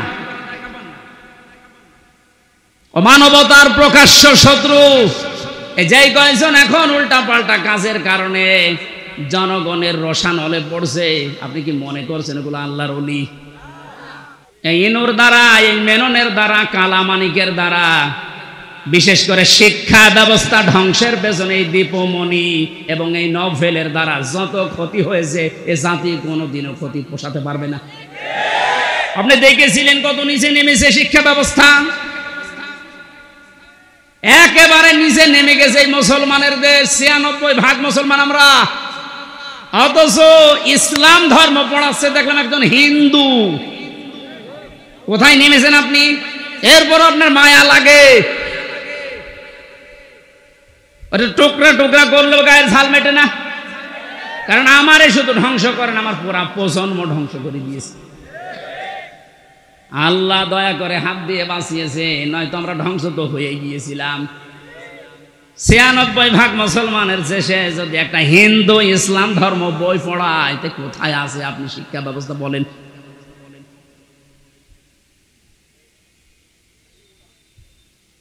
একটু শুধু উপর দিয়ে একটু ডিম মারে, এই আপনার সহ্য হয় না। আর আমার মাথায় দড়ি দিয়ে যে ছাগলের মতো টেনে নিয়ে গেল, তখন আপনার সহ্য হলো কি করে?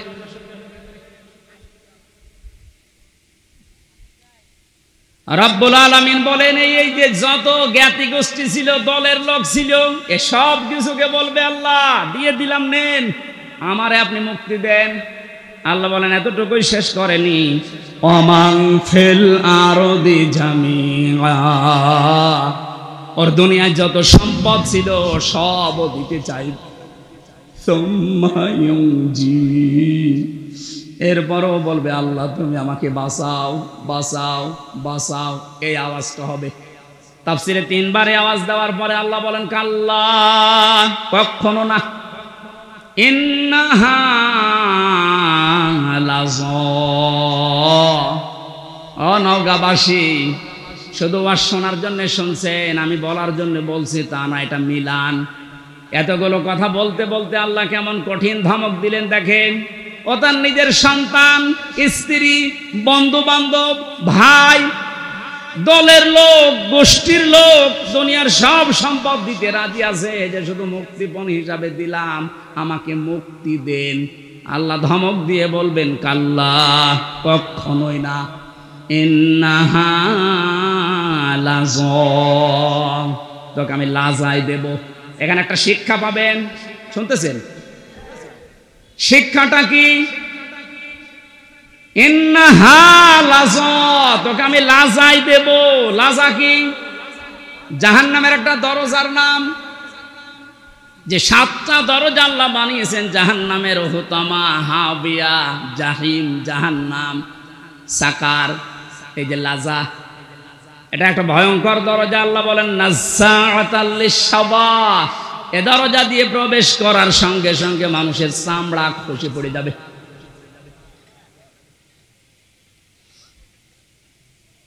ওয়াজ বাড়ি নিয়ে যাওয়া নাই, এখানে পর্যন্ত রাখেন। বলেন তো এরকম কি ঘর দুনিয়ায় আছে যেখানে গেলে আগে চামড়া খসে যায়? আমি এখনো পাইনি। মাটির নিচে যতগুলো ঘর দেখেছিলাম, হ্যাঁ শাস্তি আছে, কিন্তু ঢোকালেই চামড়া খসে যায়, আমি পাইনি, দেখিও নি। আল্লাহ এমন ঘরের পরিচয় দিচ্ছেন লাজা, এখানে গেলে আগে চামড়া খুলে যায়। তাহলে ঘরটা ভয়ঙ্কর। কথা বলে না কেন? এ পৃথিবীর জমিনের সবচাইতে ভয়ঙ্কর ঘরের নাম হচ্ছে আয়না ঘর। কথা বলে না কেন? আর আল্লাহ বলেন লাজা এত ভয়ঙ্কর, এখানে গেলে আগে চামড়া খসে পুরা চামড়াহীন হয়ে যাবে। নাজ্জাআতাল লিশ-শাওয়া, কাদেরকে ঘরের ভেতরে দেব চামড়া খসাতে জানো? দেখেন তো আপনার মেলে কিনা। তাদউ মান আদবারা ওয়া তাওয়াল্লা, এই ঘরের দরজা নাম ধরে ধরে তাদেরকে শুধু ডাকতে থাকবে যারা ইসলামের কথা শোনার পরে, সঠিক কথাগুলো শোনার পরে মুখ ফিরিয়ে নিত, অ্যাবাউট টান করে অহংকার করে চলে যেত। আমার মনে হয় বাংলাদেশে এখন এই চরিত্রের মানুষ আছে।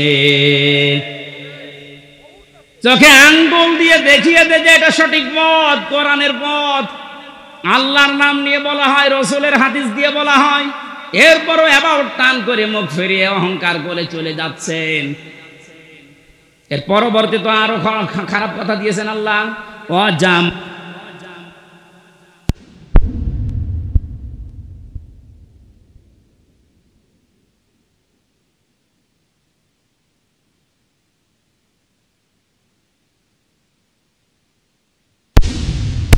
আমার তো মনে হয় কোরআনের সূরা মারিজের এই আয়াতগুলো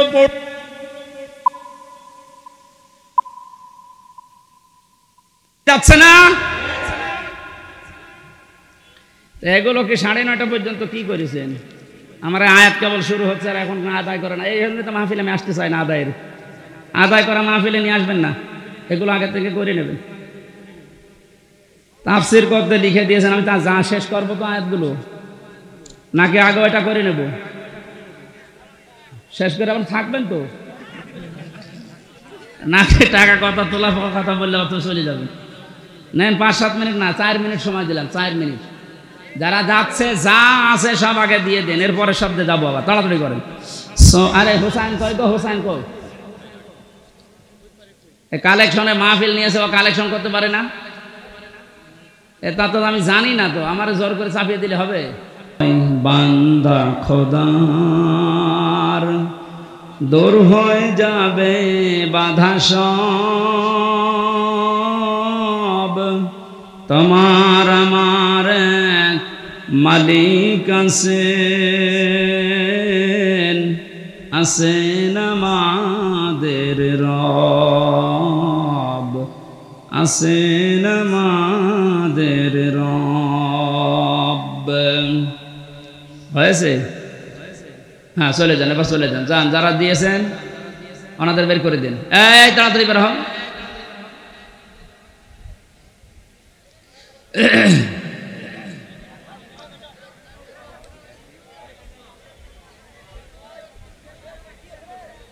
আল্লাহুম্মা সাল্লি আলা মুহাম্মাদ ওয়া আলিহি ওয়া আসহাবিহি ওয়া বারিক ওয়া সাল্লিম। বসেন বসেন, তাড়াতাড়ি বসেন। আল্লাহুম্মা সাল্লি আলা মুহাম্মাদ ওয়া আলিহি ওয়া আসহাবিহি ওয়া বারিক ওয়া সাল্লিম। আল্লাহুম্মা সাল্লি আলা মুহাম্মাদ ওয়া আলিহি ওয়া আসহাবিহি ওয়া বারিক ওয়া সাল্লিম। আমার ভাইরা, আমরা কিয়ামতের এই দিনের কথা সতর্ক করছিলাম আল্লাহর কোরআন দিয়ে। এখন এই সতর্ক করতে গিয়ে যে মানুষগুলোর কলিজায় লেগেছে শত্রুতা করবে আমি জানি। কোরআনের কথা বলার কারণেই তো গতকাল একজনের উপরে হামলা হয়েছে রাজশাহীতে, সাপাহারে। কোন অপরাধে আপনি তার জীবনটা এভাবে নষ্ট করে দিলেন? সতর্ক করছি এই কারণে, ওয়ামা সাবাকুম মিন মুসিবাতিন ফাবিইযনিল্লাহ। আমরা যারা কোরআন দিয়ে সতর্ক করি, কোরআনের পথে মানুষকে ডাকি, কসম আল্লাহর, এই সূরা তাগাবুনের 11 নম্বর আয়াত আমরা 100% বিশ্বাস করি। কান খাড়া করে শোনেন, এই পৃথিবীর জালেম এবং মুনাফিকেরা আপনারা যতই ষড়যন্ত্র করেন, আমরা বিশ্বাস করে নিয়েছি যে মুসিবত, যে বিপদ আপদ, এগুলো সব আল্লাহ আগেই লিখে রেখেছেন। এই কারণে আসতেছে। যেহেতু দুনিয়া আমাদের শেষ না, আমাদের আরেকটা টার্গেট আছে, আখিরাত। কি বললাম? ইয়াউমা ইয়াজমাউকুম লিয়াউমিল জামি'i যালিকা ইয়াউমুত তাগাবুন। আল্লাহ পাক বলেন, এরপরে যে জগৎ শুরু হবে কিয়ামতের, এই জগতে আসল হার জিত আরম্ভ হবে। সুতরাং আমরা ওই হার জিত চাই যেখানে সফল হলে আসল সফলতা, যেখানে বিফল হলে আসল বিফলতা। এজন্য আমরা সফল হওয়ার জন্য এই পথে এসেছি। সতর্ক করছি কোরআন দিয়ে। আপনি যদি উল্টাপাল্টা ধারণা আমার প্রতি রাখেন যে এর ক্ষতি করব, আমি বিশ্বাস করে নিয়েছি এইটাও লেখা ছিল। কথা বলেন না কেন?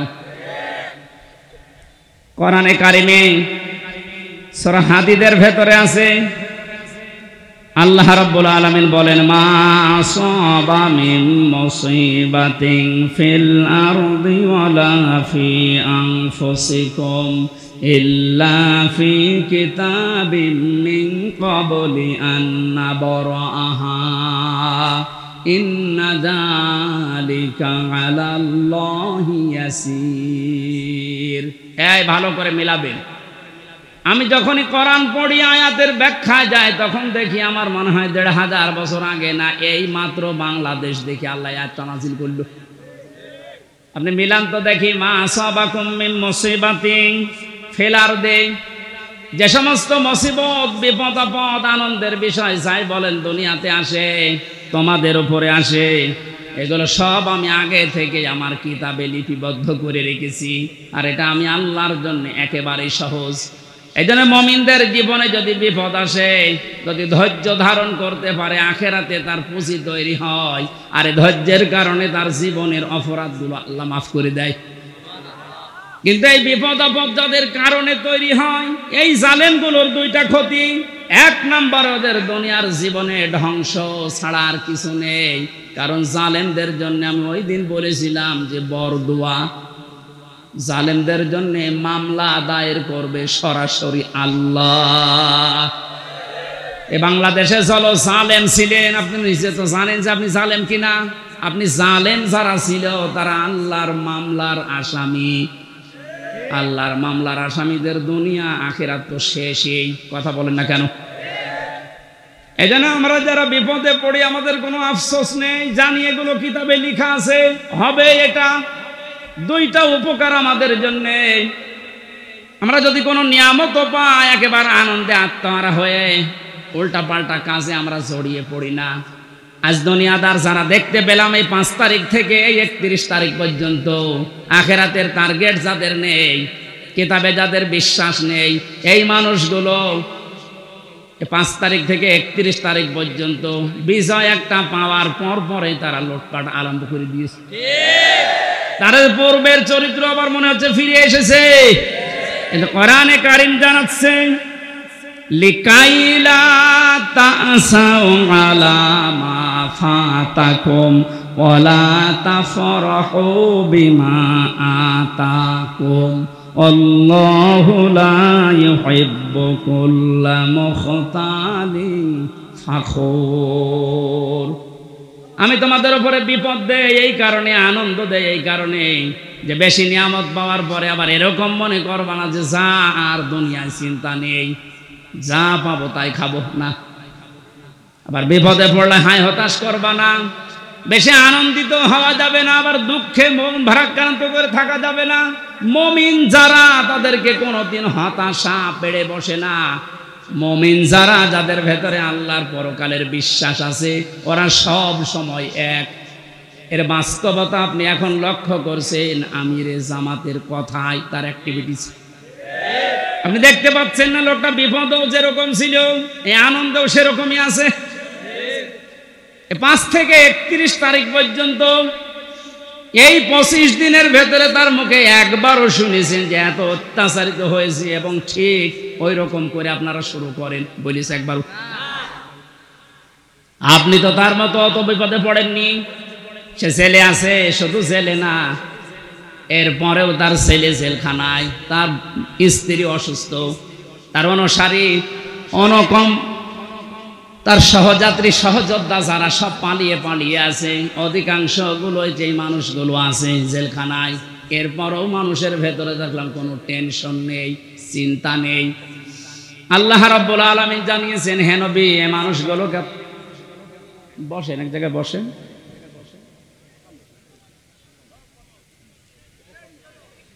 কোন নিয়ামত পাবার পরে যেন আমরা একেবারে আনন্দে আত্মহারা হয়ে কোন মানুষের উপরে জুলুম, অত্যাচার, নির্যাতন না করি, সে কথা আল্লাহ এই আয়াতের ভেতরে জানিয়েছেন। কারণ আল্লাহ পাক অহংকারী এবং ফখর করে যারা চলে, এই মানুষগুলোকে কোনোদিন ভালোবাসেন নাই, বাসবেনও না। বলেন নাউজুবিল্লাহ। আমি সেদিন মান্দায় বলেছিলাম, ওই ময়দানে ভালো করে শুনবেন, পৃথিবীর ময়দানে সবচাইতে আমার কাছে ভয়ঙ্কর আয়াত এই 6666টি আয়াতের ভেতরে এইটা মনে হয়। সূরা শূরার এই 42 নম্বর আয়াতটা আল্লাহ পাক বলেন, ইন্নামাস সাবিলু আলাল্লাযিনা ইয়াজলিমুনান নাস। অবশ্যই আমি আল্লাহ মামলা দায়ের করব, আমি নিজে অভিযোগ গঠন করব তাদের বিরুদ্ধে। দুনিয়ায় মানুষ হয়ে যারা মানুষের উপরে জুলুম করেছো, আয়াতটা পড়ার পরে আমি নিজের সাথে, বাস্তবতার সাথে মিলিয়ে দেখি, এই বাংলায় হাজার হাজার লক্ষ মানুষ আল্লাহর মামলার আসামি। হয় আমরা নিজেদের নফসের উপরে জুলুম করছি, পরিবারের উপরে জুলুম করছি, প্রতিবেশীর উপরে জুলুম করছি, রাষ্ট্রের উপরে জুলুম করছি, জনগণের উপরে জুলুম করছি। যে কোনো দিক থেকে আমি জালেমের কাতারে পড়ে যাচ্ছি। আর জালেম যে, তার বিরুদ্ধে মামলা দেবে ওসি সাহেব কে? আপনি বলেন তো, কত বড় শক্ত কথা এটা। আল্লাহর মামলার আসামি আপনি। পুলিশের কাছে বাধা দেন, পুলিশ বাদী কেস হবে। রাষ্ট্রের কাজে বাধা দেন, রাষ্ট্র বিরোধী মামলা হবে। আর যারা জালেম তারা আল্লাহ বিরোধী মামলার আসামি। একটা যেহেতু বিশ্বাস করি 100 ভাগের জন্য ভয়ে থাকি, না জানি আমি আবার নিজে আল্লাহর মামলার আসামি হয়ে যাচ্ছি না তো। কারণ নফসের উপরে তো জুলুম হয়ে যায় মাঝে মাঝে। এটা না হলে পরিবারের উপরে হয়, এটা না হলে রাষ্ট্রের উপরে হয়, জনগণের উপরে হয়। যে কোনো সাইডে আমি যেন কোনো জুলুমের সাথে সংমিশ্রণ করে না ফেলি, এটা আল্লাহর কাছে সবচাইতে বড় ঘৃণার বিষয়। দুনিয়ায় যত কিছু আল্লাহ ঘৃণা করেন তার ভিতরে 1 নম্বরে জুলুমটা। এত কঠিন ভয়ঙ্কর কথা আয়াতের ব্যাখ্যায় হাদিস এসেছে, আয-যুলমু যুলুমাতু ইয়াউমাল কিয়ামা। কিয়ামতে জুলুম এত অন্ধকার হয়ে মানুষকে ঘিরে রাখবে, নিজের চামড়া পর্যন্ত দেখতে পাবে না। আমার তো মনে হয় আমাদের অনেকের জীবনে এরকম অবস্থা আসতেছে। এখনই আমরা সতর্ক হব, জীবন চলে যাক, আমার দ্বারা কেউ যেন জুলুমের শিকার না হয়। আজ নিয়ামত পেয়ে অনেকে এখন 5 তারিখ থেকে 31 তারিখ পর্যন্ত জরিপ বের হচ্ছে, কত মানুষ লুটপাট আরম্ভ করেছে একেবারে নিজের বাবার সম্পত্তি মনে করে। জালেম যারা তারা অবৈধ ইনকাম করেছে তার হিসাব তার দেওয়া লাগবে আল্লাহর কাছে। আপনি নিজে জুলুম করে তার সম্পদগুলো উল্টাপাল্টা তছনছ করে নিজেও আল্লাহর মামলার আসামি হয়ে যাচ্ছেন। আপনি থামেন। আপনাকে আমি থামার জন্য বলছি। নিজের জীবন আখেরাত, দুনিয়া আখেরাত ধ্বংস করে দেবেন না। রব্বুল আলামিন বলেন 2 নাম্বার, আমি তাদের বিরুদ্ধে মামলা দায়ের করব, কেস করব, অভিযোগ গঠন করব। ওয়ায়াবগুনা ফিল আরদি বিগাইরিল হক। এই পৃথিবী শান্ত হয়ে যাওয়ার পরে যারা অশান্তি করার জন্য মাঝে মাঝে এই দুনিয়া বিশৃঙ্খল পরিবেশ তৈরি করার জন্য চেষ্টা চালায়। কথা বুঝতেছেন? দুনিয়া শান্ত হয়ে যাওয়ার পরে যেন অশান্ত করার জন্য চেষ্টা চালাবেন না। আলাহুম আযাবুন আলীম, তাদের জন্য যন্ত্রণাদায়ক শাস্তি আমি এই দুনিয়ায় আর মরণের পরে রেডি করে রাখলাম। তার মানে শাস্তি রেডি আছে। এই 2টা অপরাধে আমরা যেন না জড়িয়ে পড়ি। আল্লাহ বলেন আমিন।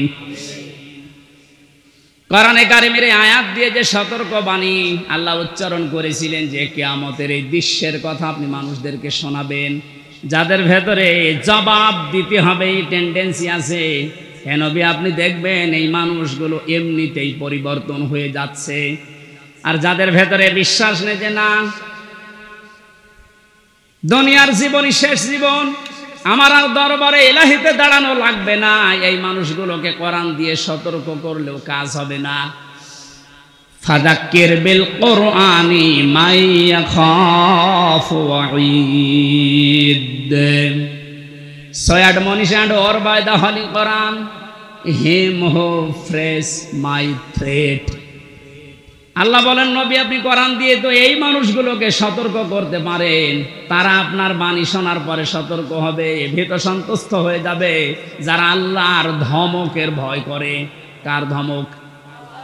বলেন বলেন। পুলিশের ধমক খেলে আপনার জীবনে ভয়ে কাঁপাকাঁপি করেন। পুলিশকে যিনি বানিয়েছেন আমার আল্লাহ, উনি নিজে বলছেন আমি ধমক দেব। আল্লাহর ধমক যে কত কঠিন, কত ভয়ঙ্কর, সূরা ইয়াসিনের ভেতরে ব্যাখ্যায় আছে। আমরা আবার আল্লাহর ধমকের উপযুক্ত হয়ে যাচ্ছি না তো? আমাদের জীবন এখনই থামানো লাগবে। এমন এমন কোনো কাজে আঞ্জাম দেওয়া যাবে না যে আমরা আবার আল্লাহর মামলার আসামি হয়ে যাচ্ছি, আল্লাহর ধমকের উপযুক্ত হয়ে যাচ্ছি। আল্লাহ যেন এরকম ধমক সূচক কিছু আমাদেরকে না বলেন, এই রকম জীবন গঠন করা দরকার। বলেন আমিন। রব্বুল আলামিন জানিয়েছেন সতর্কবাণীগুলো উচ্চারণ করার পর ওই দিবস সম্পর্কে মানুষদেরকে আপনি ভয় দেখাবেন, যেই দিবসে তার মা বাবা, স্ত্রী, পুত্র, আত্মীয় স্বজন কোনো কিছু কাজে আসবে না। আর ওই দিবস সম্পর্কে কোনো সন্দেহ, সংশয় এর অবকাশও নেই।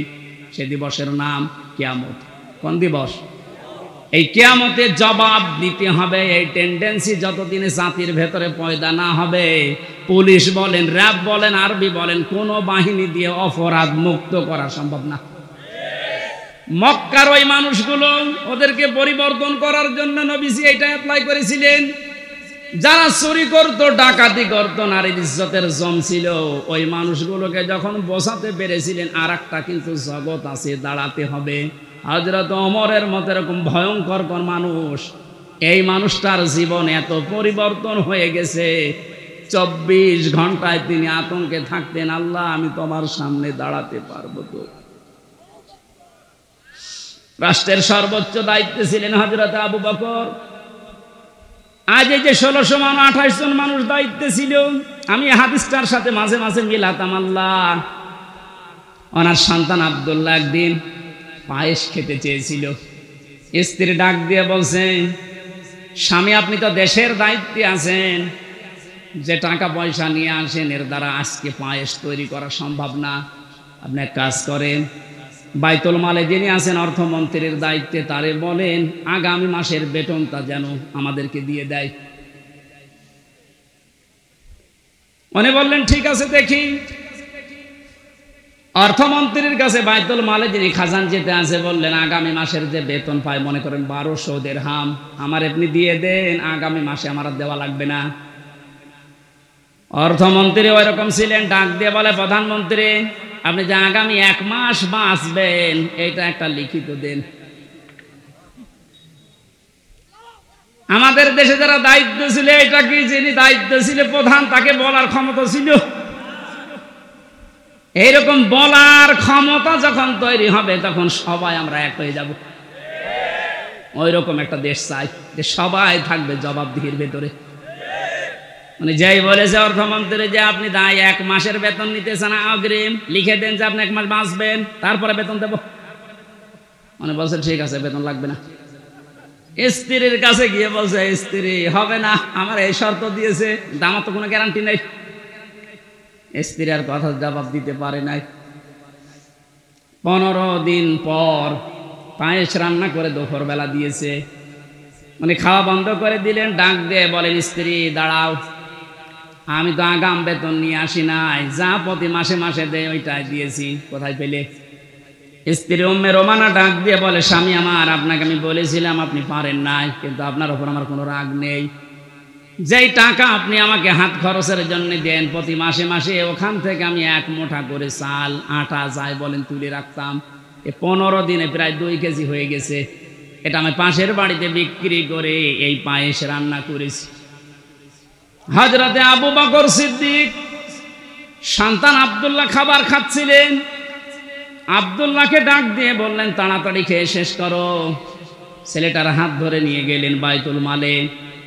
অর্থ মন্ত্রণালয়ের দায়িত্বে যিনি আছেন খাজানচি অর্থমন্ত্রী বললেন ভাই, আগামী মাস থেকে অন্তত 1200 টাকার জায়গায় আমার 1000 টাকা করে বেতন দেবেন।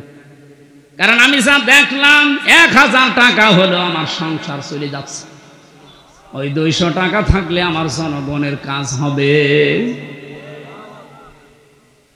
কি টেন্ডেন্সি তৈরি করেছিলেন তারা বলেন তো? তারাও তো আমার মতোই মানুষ ছিল, আমরা পারি না কেন? এই যে জবাব দিতে হবে আমার মালিকের সামনে দাঁড়িয়ে, এটা যতক্ষণ পর্যন্ত 100 ভাগ আপনি বিশ্বাস না করবেন, আপনার দাড়ি লম্বা হতে পারে দরবেশের মতো, আপনার জব্বা লম্বা হতে পারে, 14 বার হজ করতে পারেন, কিন্তু আপনার জীবন পরিবর্তন হবে না। আপনার জীবনকে আপনি পরিচ্ছন্ন করতে পারবেন না। নওগাঁবাসী, আমি আমার ঈমান থেকে কথা বলছি, যতটুকু আমি মানতে পারবো বলে বিশ্বাস করি আমি ততটুকুই বলছি। আমরা যেন এই রকম চরিত্র অর্জন করতে পারি কোরআন কেন্দ্রিক, বলেন আমিন। ফারিকুম ফিল জান্নাতি ওয়া ফারিকুম ফিস সাঈর। সর্বশেষ আল্লাহ যখন শেষ করে দেবেন বিচার আচার, এক দলকে জাহান্নামে পাঠিয়ে দেবেন, এক দলকে জান্নাতে পাঠিয়ে দেবেন, এইটাই ফাইনাল, এই শেষ। আমরা যেন যে কোনো এক দলে যেতে পারি তা না। এই যে ফারিকুম ফিল জান্নাহ, আল্লাহর বানানো যে বাগান জান্নাত, এইটাই আমার জীবনের আসল টার্গেট বানানো দরকার। এখানে না যাওয়া পর্যন্ত